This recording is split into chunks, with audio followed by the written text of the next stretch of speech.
Hi, folks. Richard Porter. I wanted to share some thoughts. It strikes me it's strange how the relationship we have with death caused by interpersonal violence is so different from deaths caused other ways. I think it has to do with the feeling of helplessness.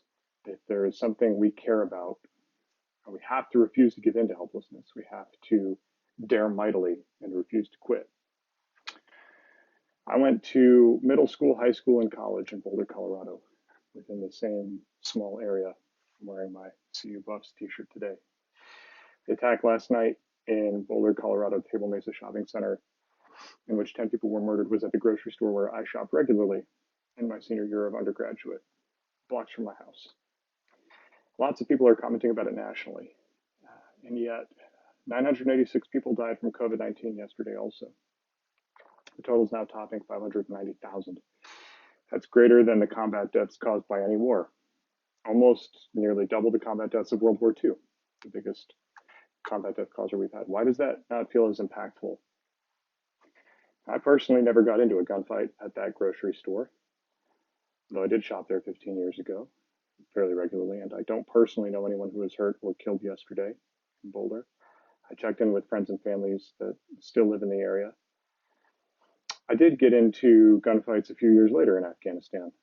I'm wearing my Marine Corps lapel pin also. With much nearer calls than any imaginary same place, separated by decades, and with friends that died in Afghanistan, 3 that I was fairly close with. The anniversary for one of those is this week.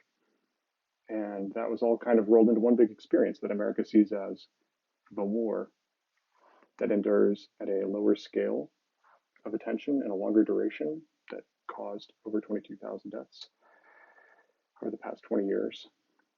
But it's just kind of accepted as something that happens. I work to have empathy for people that are distraught by this. I have my own feelings about it, and they're complicated. But I also want to try and emphasize that just because it isn't as splashy, the big problems that we encounter that are chronic in our lives, like COVID-19's enduring threat, the fact that we still have near on 1,000 people dying daily, that we have voter suppression that disenfranchises the vast majority of certain populations within our country, and that it reduces down to below half the number of people that actually vote. So we are, in effect, not a real democracy. We are an oligarchy. In fact, we have economic insecurity, that it's possible for people to slip into poverty and for children to go hungry. The people that don't have access to health care, the fact that it's possible for someone to become bankrupt because one of their children becomes sick. These drug wars that we have that lead to excess policing and excess violence in policing and catch people up in no-knock raids of state violence, and that poison, generations, both with the use of the drugs and the intensity that they come to and the response from the police. All of these have massive costs that are underattended. And a death is always a tragedy to a person's loved ones, no matter how splashy or media and attention gaining it is.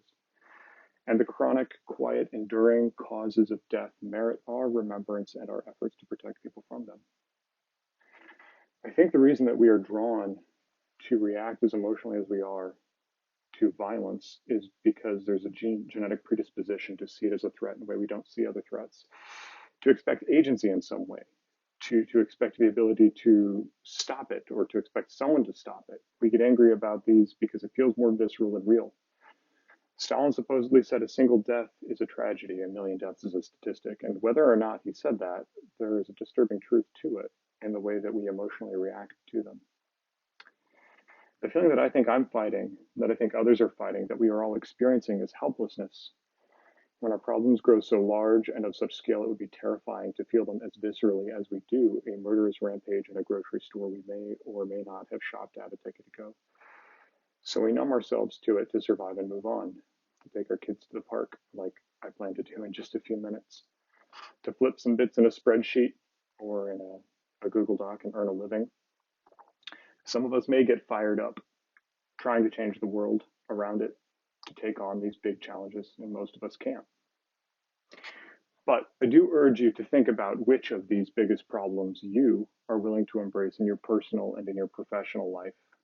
Which are the big issues and problems where you and your team will be courageous and try mightily and refuse to accept helplessness? Where will you dare mightily and refuse to quit?